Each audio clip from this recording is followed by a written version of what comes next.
What's up, world? So today starts a new series on Aaron Hill TV, something that I have been looking forward to for a while. And that series is my series of article responses. I read a lot of articles on two websites, one called Quora, Quora, I think, and then on medium.com. And so for a while I've been like, I want to share these articles and share my thoughts. Here we are. Round one, fight. For all my people who are from the 90s and remember Street Fighter. So I just put the article that I'm about to read in this chat. And basically these are my article responses where I read the article and I respond. We chop it up for a few. So this article is called Prepare for the Ultimate Gaslighting. Hey Jessica, thanks for hanging out. And this was an article that I ran into and read this morning on medium.com. So a little bit of background on what gaslighting means. Oh, wow, cool. Jessica says she just read that article. Love it. So then I already have someone to talk to about it. So for those that don't know what gaslighting is, gaslighting comes from a movie that was made. I'm gonna have to go back and find the history as far as when, but it's called Gaslight. And it basically was a movie about a guy who slowly but surely made his wife think that she was crazy. And I'm not laughing at that. I'm laughing at one of the comments I just saw. Jessica said, Mortal Kombat voice, get over here. Right. Tamika Brothers, thanks for hanging out. So this Gaslight was a movie about a man who made his wife think that she was crazy by denying her reality. The way that he did that was that he slowly turned down the lights in a room, and every time she asked who turned down the lights, he kept saying, like, what do you mean? You know, the lights haven't changed. And he kept doing this so gradually that eventually she couldn't tell the difference between the reality that she knew she was experiencing and the reality that was in her head. Hey Greg, thanks for hanging out, brother. And so from that movie, this term gaslighting became a term that's heavily used in the psychological field when people are talking about like narcissistic behavior, negging, which is something that we learned about. I still got to do part 2 to that. So that's what gaslighting is. When someone denies your reality verbally. Other examples would be you saying that you feel a particular way and someone going like, you don't really feel that way. Like you just think you feel that way, or you don't have a right to feel that way, or what are you talking about? Like, and changing the subject. That's called gaslighting. So I'm reading this article. This article says, prepare for the ultimate gaslighting. And I thought it was pretty fascinating. I'm going to read the article, then I'm going to respond. You are not crazy, my friends. This is by Julio Vincent Gambuto. And again, the article is in the comment section if you're watching live, and if you're watching later on YouTube, it's in the description. Gaslighting, if you don't know the word, is defined as manipulation into doubting your own sanity. As in, Carl made Mary think she was crazy, even though she clearly caught him cheating. He gaslit her. Pretty soon, as the country begins to figure out how we open back up and move forward, very powerful forces will try to convince us all to get back to normal. Like that never happened. What are you talking about? Billions of dollars will be spent on advertising, messaging, and television and media content to make you feel comfortable again. It will come in the traditional forms, a billboard here, 100 commercials there, and in new media forms, a 20 to 21 generation of memes to remind you that what you want again is normalcy. In truth, you want the feeling of normalcy, and we all want it. We want desperately to feel good again, to get back to the routines of life, to not lie in bed at night wondering how we're going to afford our rent and pay bills, to not wake to an endless scroll of human tragedy on our phones, to have a cup of perfectly brewed coffee and simply leave the house for work. The need for comfort will be real, and it will be strong, and every brand in America will come to your rescue, dear consumer.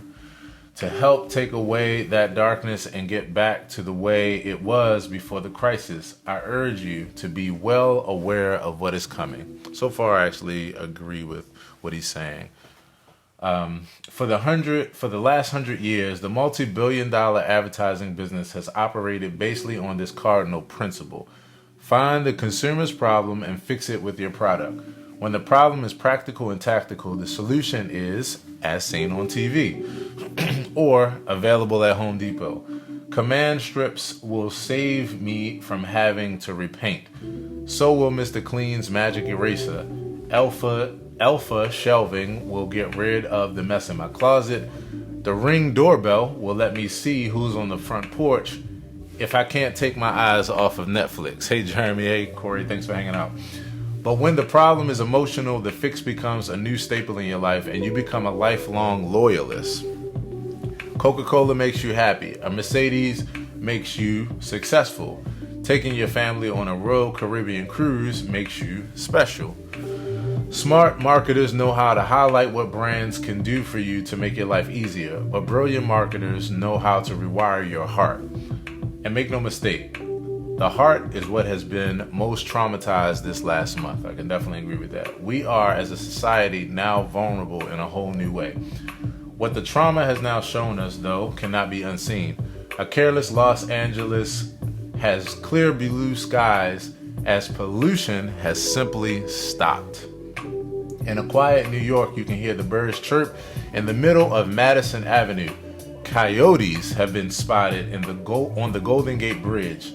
These are the postcard images of what the world might be like if we could find a way to have a less deadly daily effect on the planet. What's not fit for a postcard are the other scenes we have witnessed.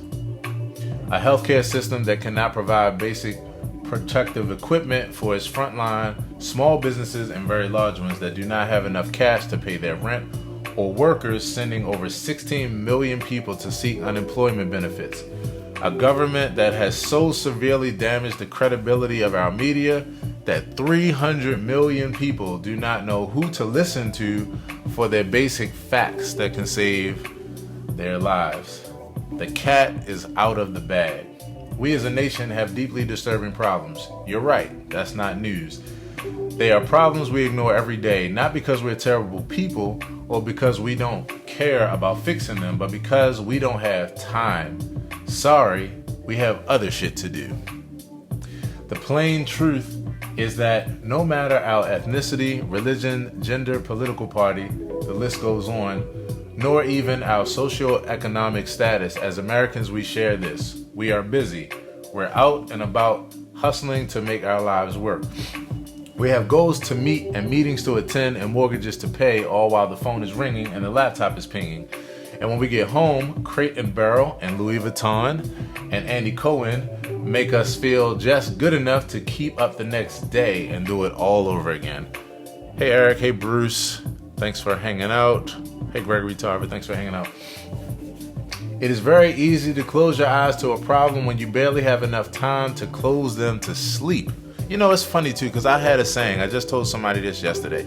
I've had a saying for a while. It was a saying that I developed when I was coming out of Christianity, and I was looking at it like, you know what, this particular equation, as far as how it stacks up, what you're told from the beginning, and how you need to hurry up and fix this by doing certain things and setting certain premises before it's too late. I was like, you know what, people are so busy running for their lives that they never get a chance to stop and see what they're actually running for, like why they even running. They never get a chance to stop and even examine it, to even see if it makes sense why they're running, if they can attest to it, if they can believe it, or if there's a boogeyman to even be worried about, or a God. And so I thought about that, and it made me think about Cedric the Entertainer on Kings of Comedy, if you all ever saw that. And I remember the joke, and it was a funny joke, and it was true, but it was really telling of something I was thinking. There was a joke on there where he was talking about, you know, African Americans and how if we see people running, we will run first, ask questions later, you know. And so he was just like, he kind of played that out, and it was true. But it made me think about this scenario, and so that reminds me of this. What he just said. It's easy to close your eyes to a problem when you barely have enough time to close them to sleep. The greatest misconception among us, which causes deep and painful social and political tension every day in this country, is that we somehow don't care about each other. White people don't care about the problems of Black America. Men don't care about women's rights. Cops don't care about the communities they serve. Humans don't care about the environment. These couldn't be further from the truth. We do care. We just don't have the time to do anything about it. Maybe that's just me. Maybe it's just you too. And I really agree with that. I mean, we are, because of our culture, a lot of times, and cost of living and just all these things, like we really, unfortunately, don't have the time. So we have to make the time. But it can be really hard because it takes a lot just to pull up your own 2 bootstraps and to work for your family and to take care of, what you need to take care of. Well, the treadmill you've been on for decades just stopped. Bam. And that feeling you have right now is the same as if you'd been thrown off your Peloton bike and onto the ground. What in the holy fuck just happened? But that's really what it's like, though. It really, everything has come to a dead stop.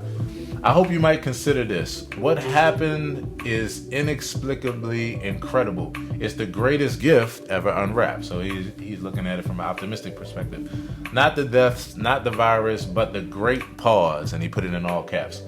It is, in a word, profound. Please don't recoil from the bright light beaming through the window. I know it hurts your eyes. It hurts mine too. But the curtain is wide open. What the crisis has given us is a once-in-a-lifetime chance to see ourselves and our country in the plainest of views. At no other time ever in our lives have we gotten the opportunity to see what would happen if the world simply stopped. Sean James, what's up, homie? Long time, man. How are you? Here it is. We're in it. Stores are closed. Restaurants are empty. Streets and 6-lane highways are barren. Even the planet itself is rattling less. True story, he says. And because it is rarer than rare, it has brought to light all of the beautiful and painful truths of how we live.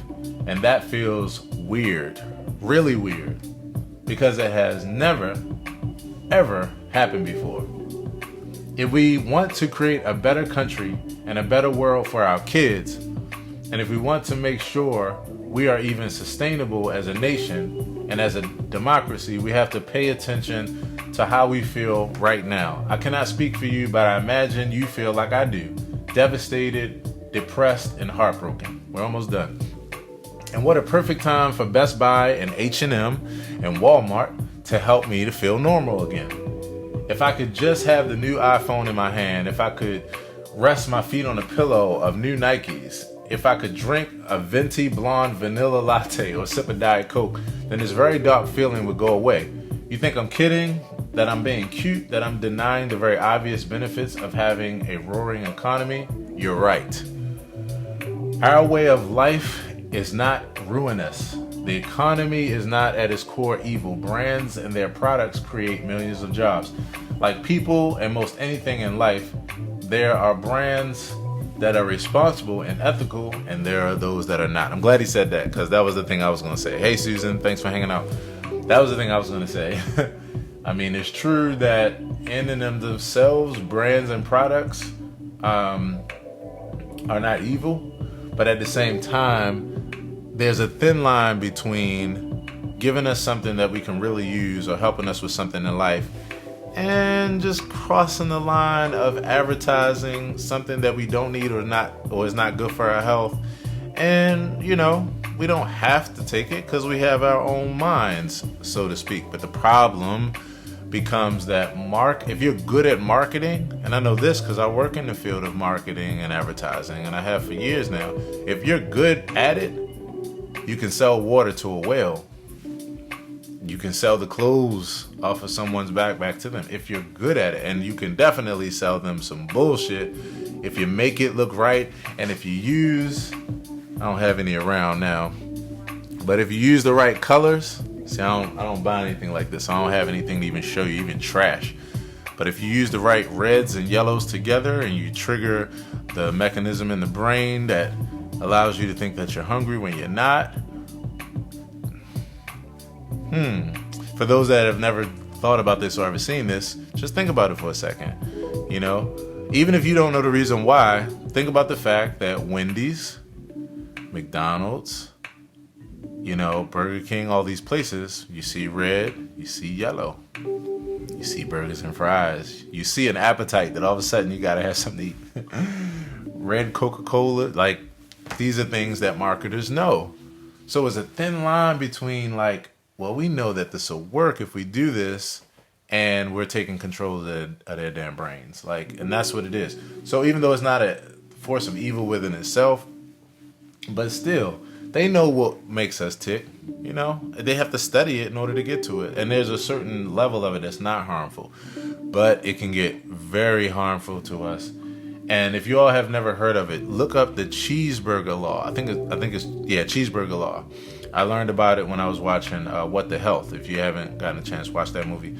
But the cheeseburger law basically is like, you cannot sue a fast food restaurant for making you fat, obese, giving you diabetes, high blood pressure, even though they are selling you crap.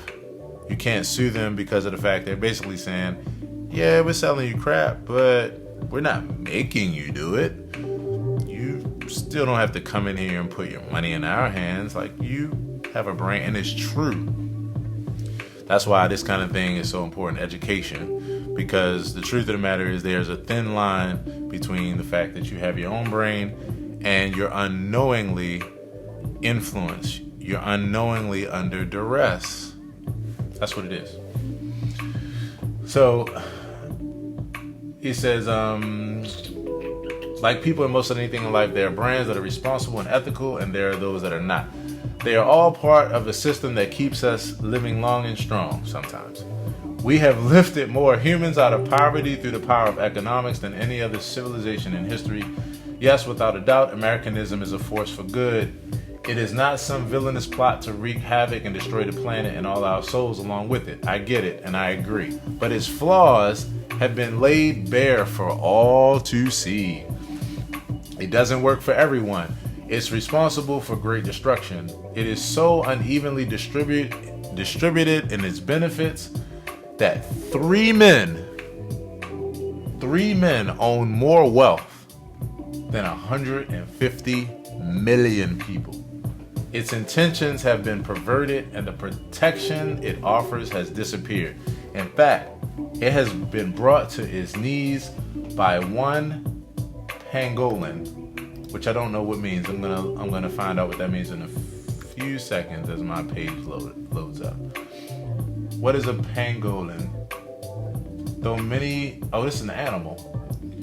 Pangolins are actually mammals. Let me show you something real quick. That's a pangolin. Never saw one of these before. Think of them as, though many think of them as reptiles, pangolins are actually mammals. They're the only mammals who are wholly covered in scales, and they use those scales to protect themselves from predators in the wild. If under a threat, a pangolin will immediately curl into a tight ball and use their sharp. I can understand the analogy. I can definitely understand the analogy. By one pangolin, we've been brought to our knees. And so the onslaught is coming. Here we go. This is the wrap up. Get ready, my friends. What is about to be unleashed on American society will be the greatest campaign ever created to get you to feel normal again. It will come from brands. It will come from the government. It will even come from each other. And it will come from the left and from the right. We will do anything, spend anything, believe anything, just so that we can take away how horribly uncomfortable all of this feels. And on top of that, just to turn the screw that much more, we'll be the one effort that's even greater. The all-out blitz, and this is the important one, to make you believe you never saw what you saw. The air wasn't really cleaner those images were fake. The hospitals weren't really a war zone. Those stories were hyperbole. The numbers were not that high. The press is lying. You didn't see people in mass standing in rain risking their lives to vote. Not in America. You didn't see the leader of the free world push an unproven miracle drug like a late night infomercial salesman. That was a crisis update. You didn't see homeless people dead on the street. You didn't see inequality. You didn't see indifference. You didn't see utter failure of leadership and systems. Hey, Denise, long time. How are you? But you did. You are not crazy, my friends. And so we are about to be gaslit in a truly unprecedented way. I like this part. It starts with a check for $1,200. I've been saying this too. And he put in parentheses, don't say I never gave you anything. And then it will be so big that it will be bigly. And it will be a 1-2 punch from both big businesses and the big White House, inextricably intertwined now more than ever, and being led by, as our luck would have it, a marketer in chief. Business and government are about to band together to knock us unconscious again. It will be funded like no other operation in our lifetimes. And I believe this is 100% true. 100% true. It will be fast, it will be furious, and it will be overwhelming. The great American return to normal is coming. From one citizen to another, I beg you, take a deep breath. Ignore the deafening noise and think deeply about what you put back into your life.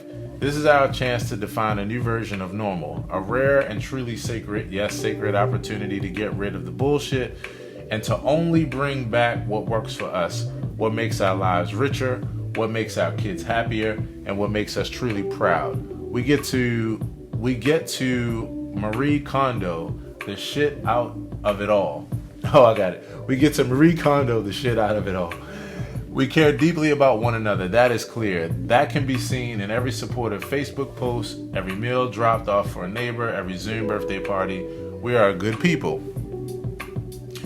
And as a good people, we want to define on our own terms what this country looks like in 5, 10, 50 years. This is our chance to do that. The biggest one we have ever gotten and the best one we'll ever get. And I agree with that. This is the very last paragraph, but I agree with that because it comes down to why I'm even doing this right now. I feel like the best thing to do in this time, we need all hands on deck. So the best thing to do in this time is to share, is to create content, is to create anything possible for therapy for the people. Whether it's reading an article and discussing it, or playing some music, or talking about these issues and helping people to breathe deeply or meditate or like anything. We all have the opportunity and we're all gonna have to work because this other force is definitely gonna be working against us, like real talk. We can do that all on a personal scale in our homes and how we choose to spend our family time on nights and weekends, what we watch, what we listen to, what we eat, and what we choose to spend our dollars on and where. We can do it locally in our communities, in what organizations we support, what truths we tell, and what events we attend. And we could do it nationally in our government, in which leaders we vote in and to whom we give power. If we want cleaner air, we can make it happen. If we want to protect our doctors and nurses from the next viruses and protect all Americans, we can make it happen. If we want our neighbors and friends to earn a dignified income, we can make that happen. If we want millions of kids to be able to eat if suddenly their school is closed, we can make that happen. And yes, if we want to live a simpler life, we can make that happen too, but only if we resist the massive gaslighting that is about to come. It is on its way. Look out. And again, this was by Julio Vincent Gambuto, and I put the article in this chat, and if you're watching afterwards on YouTube, it's in the description. So that was a long article. My responses are that yes, yes, yes, and yes. Everything he said, I mean, I totally agree with. And what caught me was the term gaslight in the title, because I've been studying gaslighting and what it means and a lot of other things that go around that. And then when I started to read the article, I'm like, oh, hell yeah, this is so true. Because even when things aren't going wrong, the media and marketing agencies and these campaigns, they play off of our needs and our desires and our wants and our fears. already. And I hate to say this because I know what the deal is. The deal is that a lot of this stuff is like so subtle that it hides behind other things that's not so bad, as far as advertisements and that kind of thing. But at the same time, though, there's a very fine line between just presenting something to someone where they can make a rational decision and manipulating them. And whether you use your powers for good or for evil, I have a quote where I say the only difference between a superhero and a villain is mindset and use of power. Like, the only thing, there's a fine line between putting something in front of someone that's harmless and manipulation, and by all means, whether you use your power as a marketing expert for good or for evil, it's like you have to learn how to be a professional manipulator. That's just it. I've learned how to be a professional manipulator. I just choose to use my powers for good, and I'm choosing to go even deeper as far as that. So, hey, Karen, thanks for hanging out. So I agree with him on that. I agree with him on the fact that they're going to hide under that. Like, we're just trying to help you to get your life back to normal. That's all, because we're going to be fiending for it. And so that's why it's important to be strong. It's why it's important to be smart. It's important to practice techniques that allow you to be detached and not attached to everything that's coming your way, because no matter who you are, you're impacted by this in a deep way. And the reason why is because our psyche has never gone through this before. So we're evolving. The only way to make it through this is that we're getting hit with it, and then we're finding ways to cope and move forward. That's an evolution in our brain. That's blazing new neural pathways. I was just talking to a buddy of mine yesterday. In fact, my good friend Clarence Ward III, talking to him yesterday, and I said this to a few people, and he even said it yesterday. Like, I'm pretty much a homebody for the most part. I don't really go out a whole lot. Most of my out is gigging. I'm just not really a person who just always goes out. I enjoy peace and quiet and the comfort of home and that kind of thing. And so you would think that for a person like myself, this is a breeze. Like, this is what you do anyway. But I've been saying, like, the difference is when you're doing it by choice and when you're doing it by force, when you're doing it by force. And that's the thing that makes this different, And he said the same thing. He was like, man, it's the only thing about it. I don't like being told I got to stay home. And not that he disagreed with the, all of the things that we have to do to social distance and get through this and protect ourselves.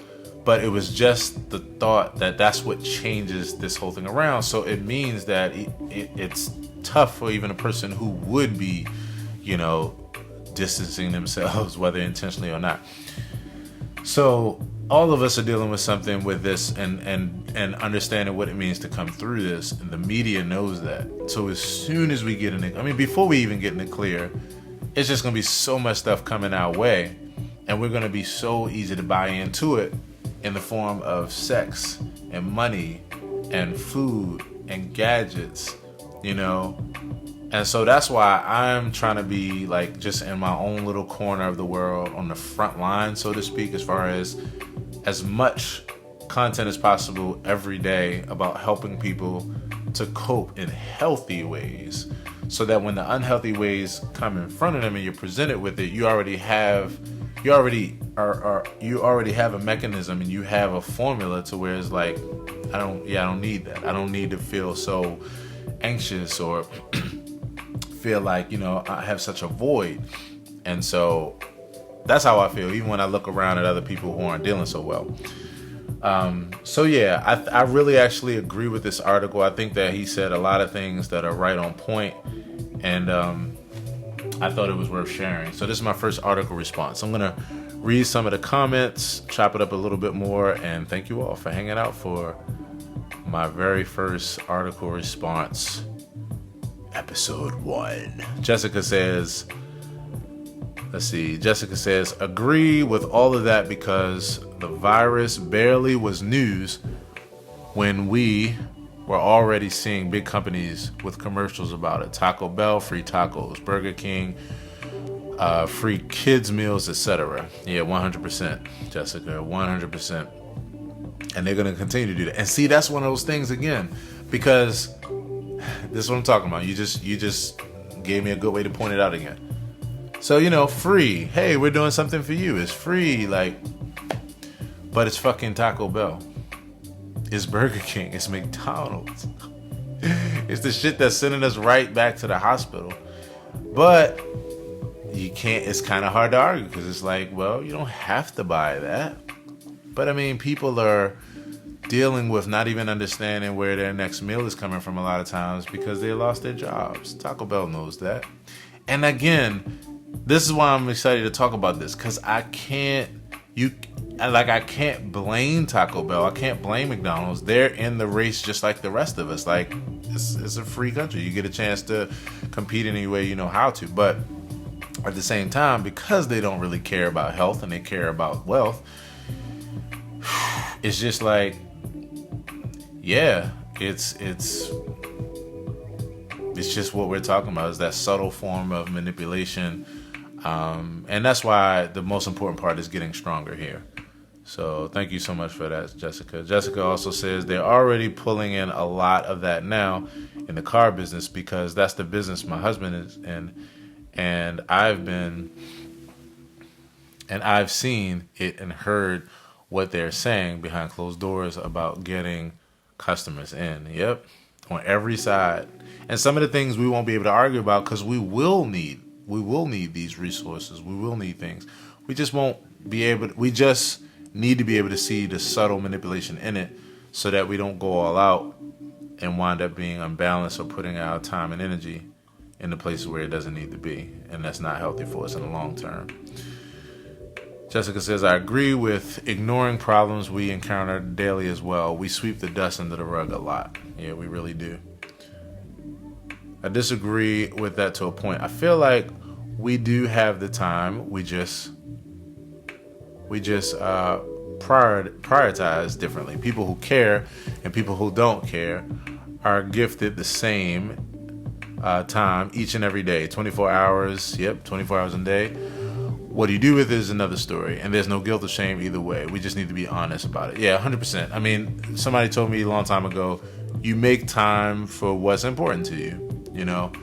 The tough part is just getting, knowing that mindset before somebody manipulates you to think otherwise, to where you're already off track. This is why, on a completely different tip, it's hard to avoid it, but it's why I don't agree with child indoctrination.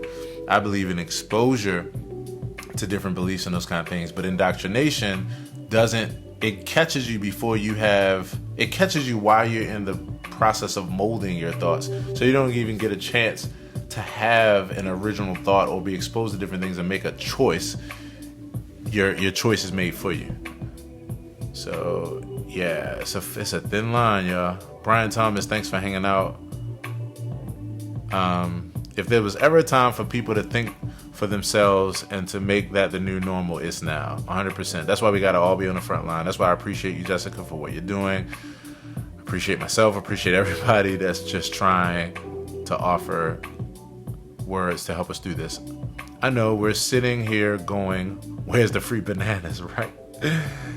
Yeah, Denise says, hi, Aaron. Thanks. Difficult times, lots to think about. Yeah, Denise. And that's why I'm here. I'm here to just do whatever I can to make this time better. We have never, ever been through this before. And so not only are we figuring out the right now and the present, we have no idea what to expect as far as the cleanup of this. Michael Taylor, cousin, thanks for hanging out. We don't know what to do. We don't know how to clean up after this storm, because we've never faced this kind of storm before. So what that means is that we really are blind, in the dark with this. We can make it through it.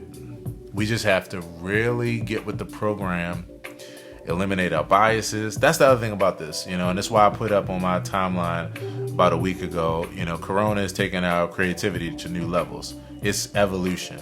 It's purely evolution. What doesn't break you makes you. We're going to come out of this stronger. That's the optimistic, part of me. And that's the truth. because we would have learned how to cope with something we never had before. So yeah, that's why I have so much empathy. And that's why I'm telling you all, everyone, like, have empathy. Like, there's nobody that's exempt from this. So you can't be mad at people for what's going on, for what they're doing. You just have to offer your words of inviting them into a different experience if they need help with that. A different way of looking at things. We have to be gentle. We have to be patient. You don't have to put up with anybody's shit at all, and you shouldn't. But there's a difference between just not having patience and not putting up with someone, or not putting up with someone's shit. Like, there's a difference between that. So that's about it. Audible response number 1, episode 1. And this is going to be a new series on my channel. One of the things that I read a lot, if you all are familiar with, is called Quora. And I'm quite sure, Jessica, I know you're probably familiar with it, like a few people here. Quora is like, they ask so many good questions on there. Like, I can't stop myself from reading. And so I was like, you know what? Gonna start doing article responses and making it even more worth my while to help others as well. And we chop it up. So that's it for today. And in the background, I'm playing Societal Exchange. It's on all platforms, y'all. I just got the message that is on iHeartRadio now. And it's on Deezer, everywhere. So look up Aaron Hill Societal Exchange, and I'm gonna put it in the link. I'm gonna put the link in the comment section right after these messages. And if you want to help me make some more content like this, then you look out for that info in the description and comment section as well. And I'll see you soon. Peace.